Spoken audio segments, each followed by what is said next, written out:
松田さん、こんにちは。こんにちは。今日は何を教えてくれるんですか？今日はですね、MD ランがもうちょっと花芽が伸びたりしてきているので、はい、そこら辺をちょっと紹介したいと思います。はい、はい、よろしくお願いします。よろしくお願いします。実を言いますと、去年の夏、むちゃ宮崎暑かったんですよ。でですね、宮崎県みんなですね、生産者の方がダメージを受けたということで、私だけじゃなかったということで、ちょっとほっとはしているんですけど、ほっとしていいのかどうかわからないんですけど、うちはですね、7、8割がダメージを受けました。でもう枯れた分も相当あってですね、でも何発か残っておりましてですね、ずっと将来的に予定していた感じの生産体制がちょっと取れないような感じになっていますね。本当に2000発ぐらいやったんですけども、残ったやつを今リハビリ中という形なんですよね。で、今回はですね、枯れただけじゃなくて生き残ったやつもですね、普通は花芽になるところが葉芽になったりしてるんですよね。他の生産者の方といろいろ意見を聞きながら今勉強しているところなんですけど、やはり暑さによって、枯れた部分もあるし、花芽が飛んで葉芽になったということと、花芽が膨らんでいる感じなんですけども、その中に花が入ってないとか、そういう感じになってるみたいですね。今日も生産者の方が来られたんですけれども、今年はちょっとおかしいよねということで、これはですね、一応葉芽なんですよね。花芽になるかなというところが葉芽になった感じですね。でもうちょっと大きくなってから触ってみると、中に、芯が花芽が入ってるとか入ってないとか大体分かるようになるんですよね。はい、こんな感じ。これはもうほとんど葉芽になってしまってますね。でも、よく考えると花芽にならなかった分、葉芽がですね、葉芽がちょっと大きくなったような気もします。はい、前向きに考えていきます。これでも1本2本3本4本ぐらい葉芽が出ていますからね。で花芽というのはこういう感じなんですよね。ちょっとぷくっとしておりまして、触ると中に花芽が入ってます。こうちょっと触るとちょっと硬いんですよね。これはですね、去年植え替えしなかったんですよ。で株が端っこに寄っているんですけど、下手に動かさなかったやつの方がダメージがちょっと少なかったっていう点もあると思います。で宮崎の場合もほとんどハウスの中40度以上になったみたいで、植え替えたやつは結構ダメージも強かったみたいですね。それとこれは地面にケースごと置いていたんですよ。でそれである程度地温が低かったので、それで鉢ごとの温度が上がらなかったから生存率が高かったのかなとも思います。エビネの生産ハウスの場合はですね、一段高くして下を透けていたんですよね。それで鉢が浮いていたせいで、全体的に鉢の温度が上がりすぎて、ダメージを受けたのかなと思うんですよね。通気性はよくしていて、いたんですけど、ちょっと温度が上がりすぎたのかなと思っております。はい、宮崎県全体、日本全体で今年は花つきが悪い、株がダメージを受けたっていうところが多いみたいですね。ですから展示会も開けないような感じというところもなんかあるみたいなんですよね。もうこうなったらちょっとしょうがないので、生き残ったやつをちゃんと管理してこれから育てていきたいと思っております。花芽がきれいに伸びてくれているところもありますので、生き残ってきれいに咲く分はですね、皆さんにちょっと紹介していきたいなと思っております。その代わりですね、もう花色がちょっとバラバラになったというような形になっています。はい、ですから最低、花色を確認してからの紹介になるかなとは思っております。特に後輩エビネの場合はちょっと弱いみたいですよね。地エビネはですね、平気なところがあるんですけども、後輩エビネというのは、ちょっとですね、その辺はちょっと弱いのかなと思っております。ここまでするのに約、後輩からですね約 4,5 年経っておりますので、そんなにちょっと時間がかけて作ったやつがですね、ダメージを受けてしまったり枯れてしまうと本当に残念なんですけど、こればっかりですね、地球の温暖化というのもあるんでしょうけれども、ちょっとどうしようもないというところもありましてですね、ある生産者の方はもう夏場の間スプリンクラー回したりですね、送風機を回したりして、もうこれからやるしかないよねっていう形もされていました。はい、うちもですねもう80% の遮光をして、通気性もですねよくしていたんですけれども、それでもちょっとやられたんで、今年ですね生き残ったやつで傾向と対策をちょっと考えながらやっていきたいと思っております。今からこういった形で花芽ができてきたり生き残ったやつでいい感じのやつは紹介していきますので、ここまたチェックしてみてください。日本全国でこういう形だということなんですけれども、他のですね九州管内も関西もそういうだということですので、今年はですね、どうしようもないという形になっております。コメントでミネランが欲しいという方も何件か来て、4月にお伺いするという方もいらっしゃるので、状況を理解した上で、そうですね、今年はもう完璧なやつがちょっと揃えづらいというところになっておりましてですね、そういうところを踏まえた上で来ていただいて、できるだけ綺麗なやつを残ったやつでリハビリしているやつで店の方に並べておきますんで、また来て楽しんでください。エビネランだけじゃなくていろんなやつもありますので、一応花見という形で4月になったらですね、いろんなのが咲き始めるんで、ぜひ遊びがてら来ていただければですね、美味しいところもありますし、ぜひいらしていただいて楽しんでいただければいいかなと思っております。はい、よろしくお願いいたします。今の状況はこんな感じなんですよね。で、葉っぱもですね、ちょっとやられてしまって葉っぱもちょっと切っております。はい、ですから、こんな感じのところでよければですね、見ていただければいいかなと思っております。これもですね、花が入っております。でもこれもですね、交配種で、4、5年かけて未生から育てたやつです。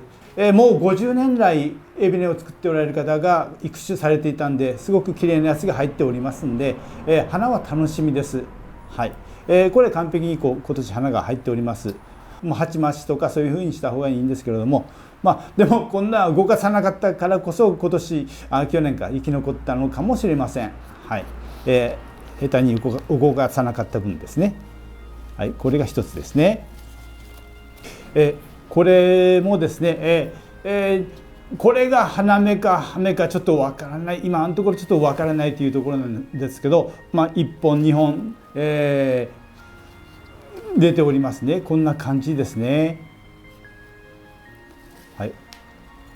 花芽が入っていればいいんですけど、こんな感じ、今年は戻しても植え替えという形になりますね。これもですね、親に霧島が入っているんですよね。白系の霧島が入っている品種なんです。これも掛け合わせて作っておりますので、まだ、初花が来てないというところで、今年は、ちょっと葉芽かなと思います。でも3本ぐらい経っているんで、こんな感じですね。これは花芽が入っております。もうちょっと大きくなってきたところですね。はい、でこれもですね2株入ってるんで株分けすればですね2つに増えることができますね。こんな感じです。もうこれは完全な花芽ですね。これもですね、いっぱい葉芽がついておりますんで、これは増やしたい方はこういうのがいいのかなと思いますね。で交配種で、まだこれ未開株なんですごく楽しみがいいかなと思うんですよね。これでも4年5年かかっておりますんで、はい、増やしたい方はこういうやつも面白いかなと思います。はい、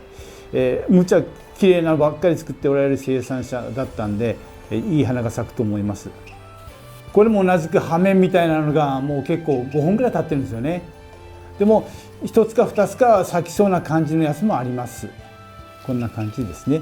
1本か2本か咲く可能性もありますね。を増やしたい方はですね、もう2、3株に分けることができるんで、これもいいのかなと思いますね。はい、こんな感じで葉芽がいっぱいついております。これが花芽になる可能性もありますね。はい、こんな感じ。4月中旬になればはっきり分かりますんで、でもちょっと葉っぱはですねこういう形でもう切っておりますんで、こういう感じでよければという形ですよね。はい、これも綺麗なやつの交配種になります。で松浦さん、今年は、はい、まあ、去年の影響で、はい、その葉芽になってるやつがあると。はい。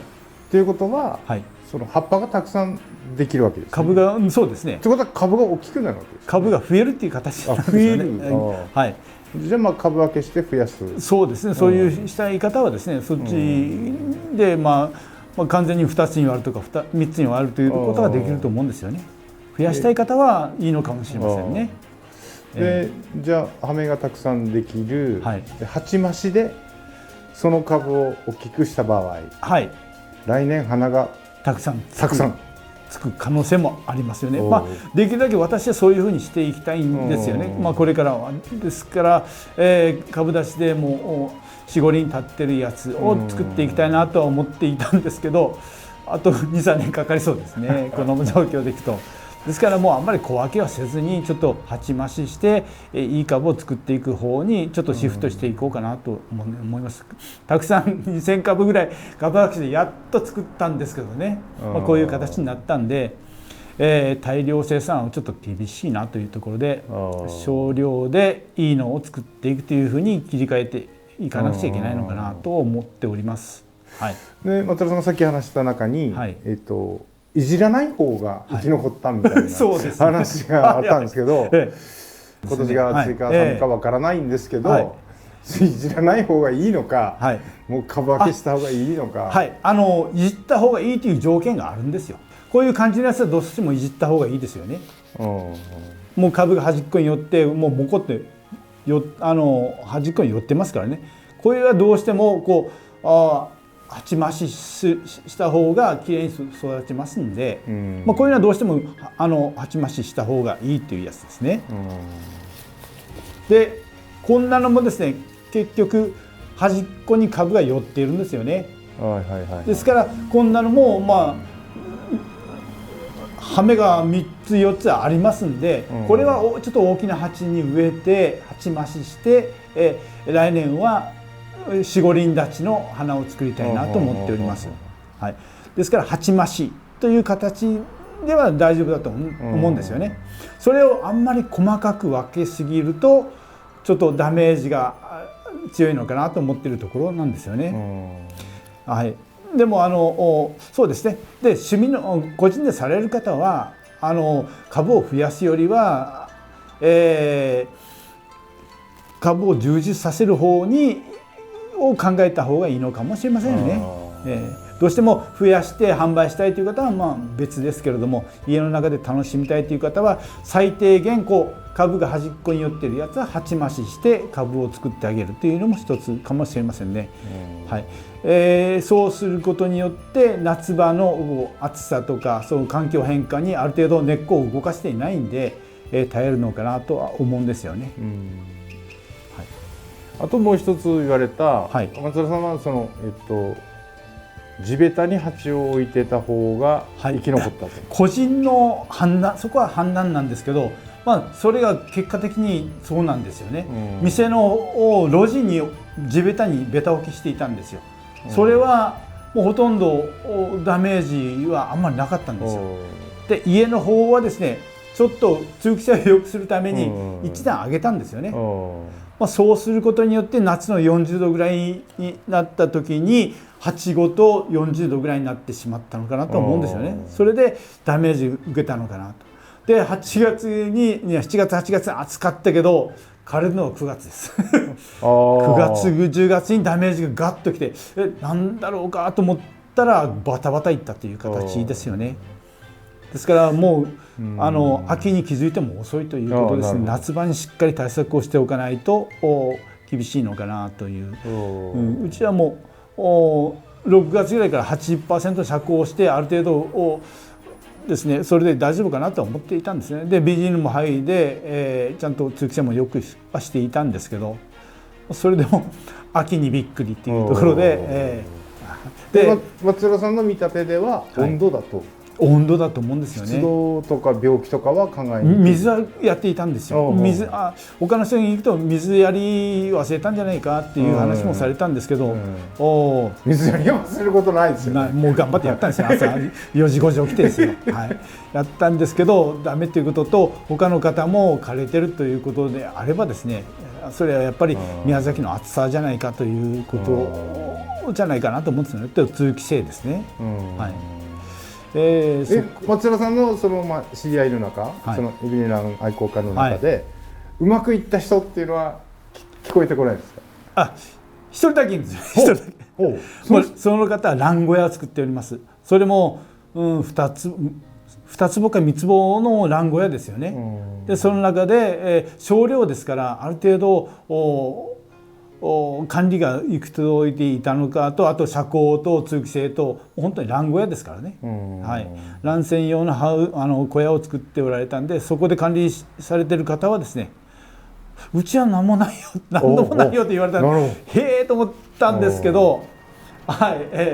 今日ちょっとまた生産者の方が来られてですね、聞いたところにうちも7割8割ちょっとやられたよっていう形で情報があったんで、はい、ちゃんと生き残ったところは逆に珍しいのかなとは思っているところですね。私だけじゃなかったのかなっていう、いろんな情報を集めたらそういう形でしたね、宮崎県全体で。それと50年エビネを作っておられるという方もですね、こんなにダメージを受けたのは初めてだということと、こんなに花が咲かなかったのも初めてだと、もう何百鉢も売っておられるんですけど、今年はちゃんとした花は何十鉢かぐらいしかないんじゃないかということを言われたんで、こういうプロの方がですね、プロの方がこんな状況なんで、もうちょっとしょうがないのかなという形ですね。でもうちょっとこれはしょうがないんで、本当に生き残ったやつをちょっときれいにまた仕立てるしかないのかなというところで、いるところですね。その去年のその状況で今の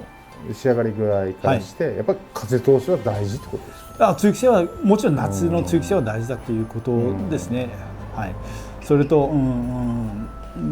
度はどうしようもないんですよね。温度はどうしようもないですよね。あと遮光ですよね。遮光は夏場7月8月は 80% ぐらいの遮光が欲しいよということだったんですよね。うちは遮光もちゃんとしっかりしていたんですけど、そこへんのもうちょっと暑かった、異常に暑かったですね。はい、梅雨明けも7月初めの頃からむちゃ暑くて、うちもですね外のデンドロビームが全部葉焼けしたっていうこともあってですね、ダメージをすごく受けてしまいました。はい、そこへんもあって、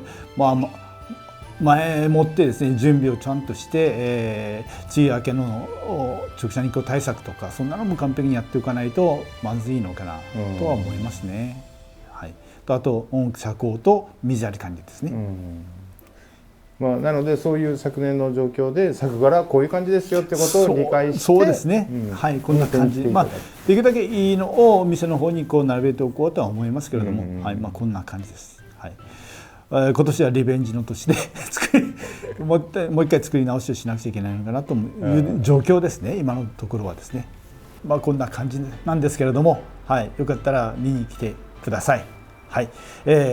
どうも今日はありがとうございました。ありがとうございました。